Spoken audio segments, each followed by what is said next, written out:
Hello दोस्तों, आप सब कैसे हैं। आशा करता सब ठीक होंगे। आज का कहानी है समझदार बहू लालची सास। आज हम लोग एक पारिवारिक कहानियाँ सुनने वाले हैं। आजकल के पारिवारिक कहानियों में हमें बहुत ज़्यादा कुछ सीखने को मिलता है।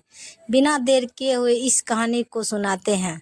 सुनाने से पहले आप सभी दोस्तों से अनुरोध है कि हमारे चैनल को सब्सक्राइब करें और वीडियो को लाइक ज़रूर करें। एक परिवार में एक माँ, बेटा और बहू रहता था। बेटे का नाम राजू था, बहू का नाम नंदनी थी और औरत का नाम रंजू था, यानी उसकी सास। सभी लोग एक परिवार में बहुत ज़्यादा खुश और मिलजुल कर रहा करता था, क्योंकि बेटे की नई नई शादी हुई थी। क्योंकि जैसा कि आप सभी को पता होगा कि जब नई नई शादी होती है तो उसके घर वाले लड़की को बहुत सारे सामान दिया करता था। और ऐसा आज भी चल रहा है कि जब भी शादी होती है किसी लड़की को तो उसके माँ बाप की तरफ से बहुत सारा सामान मिलता है। राजू की शादी अभी हाल फिलहाल में हुआ था। राजू के ससुराल से उसकी पत्नी नंदनी भी बहुत सारा सामान अपने घर लेकर आई थी, जिसे देखकर उसके घर वाले मतलब कि वह औरत रंजू बहुत खुश हुआ करती थी कि वह एक प्रकार का लालची औरत थी। उस लालची औरत ने घर में रखे सभी सामान की देख कर बहुत ज़्यादा खुश हुआ करता था और अपने बेटे तथा वह उसे कहते थे कि ससुराल से और भी सामान का डिमांड करो। हालांकि राजू इतना ज़्यादा लालची नहीं था। वह हमेशा अपनी माँ को समझाता और कहता था कि इतना लालच करना अच्छी बात नहीं है, क्योंकि रंजू की बात राजू कभी नहीं मानता था। वह अपने बहू नंदनी को हमेशा कहता था कि तुम अपने मायके से यह मंगा लो, वह मंगा लो और बहुत सारे सामान मंगाने का दबाव डालती थी। कभी लालच देकर कभी कुछ मंगवा लिया, कभी कुछ भी मंगवा लिया। कभी नियम और कानून, रसूल और नियम को लेकर बहुत सारे सामान मंगाया करते थे। इसी तरह से बहुत दिन तक चलता रहा और रंजू हमेशा अपनी बहू को घर से कुछ न कुछ सामान लाने के लिए कहा करती थी। एक दिन की बात है, नंदनी गर्भवती हो गई थी और उसका एक बेटा भी हो गया था। बेटा होते ही उसकी माँ मतलब कि राजू की माँ कहती है कि बहू, हमारे यहाँ जब किसी का बेटा या बेटी होता है, मतलब कि पुत्र या पुत्री होता है, तो वह अपने घर से सोने का चम्मच मंगवाया करती है। यह सभी सुनकर बहू को काफ़ी ज़्यादा गुस्सा आता था और कहती थी कि ऐसा कुछ भी नहीं होता है और माँ जी झूठ मूठ को घर से सामान मंगाने के लिए फोर्स करते रहती है।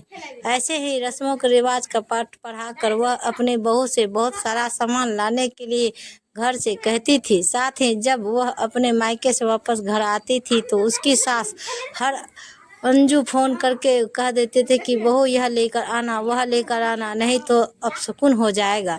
इतना सब सुनते सुनते नंदनी बहू को काफ़ी ज़्यादा गुस्सा आता था, लेकिन फिर भी ना धोनी को माँ कहती थी कि चलो जो बोल रहा है वह कर दो, तुम्हारी सासों ने बहुत खुश रहेगी। लेकिन जितना वह लोग बोला था वह काम ज़्यादा काफ़ी हो रहा था, क्योंकि हर बार कुछ न कुछ मांगने का दबाव बनाते थे। एक दिन की बात है, शालिनी ने भी उल्टा दिमाग लगाया और कहा कि हमारे मायके में एक रस्म चलती है कि वह अपने पोते को जो सबसे पहले होते हैं उसे एक सोने का चम्मच दिया जाता है। अगर सोने का चम्मच नहीं दिया जाता है तो कुछ ही दिनों में उसकी दादी मतलब कि नंदनी की सास बहू की मौत हो जाएगी।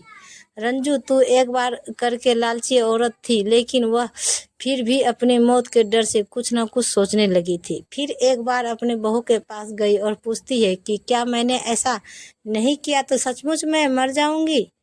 तभी बहू कहती है कि जी हाँ, मैंने तो ऐसा ही सुना है, लेकिन आगे क्या होगा यह मुझे भी नहीं पता है।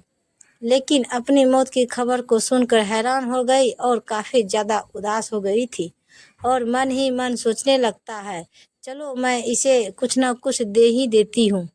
फिर वह जाकर अपना पुराना बक्सा खोलती है और उसमें इस सोने का एक चम्मच निकाल कर अपने पोते को दे देती है।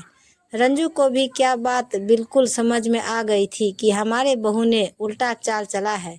और मुझे ही फंसा दिया है। आगे से रंजू ने फैसला किया कि आपका भी हम लोग मांगने और मानने वाला कार्य बिल्कुल भी नहीं करेंगे। रंजू मन ही मन अपनी गलती मान लिया और उससे तौबा कर लिया। वह कभी भी अपने बहू नंदनी को बिल्कुल भी परेशान नहीं किया। इसलिए मनुष्य को कभी भी लालच नहीं करना चाहिए। जितना सा है उसी में खुश रहना चाहिए। इसलिए एक कहावत बुजुर्ग लोग बोलते हैं, सास अठन्नी तो बहू रुपया। दोस्तों, यह कहानी सुनने में आपको कैसा लगा कृपया हमें कमेंट में ज़रूर बताएं। धन्यवाद। तो मिलते हैं अगले वीडियो के साथ। तब तक बाय बाय गाइज। जय हिंद।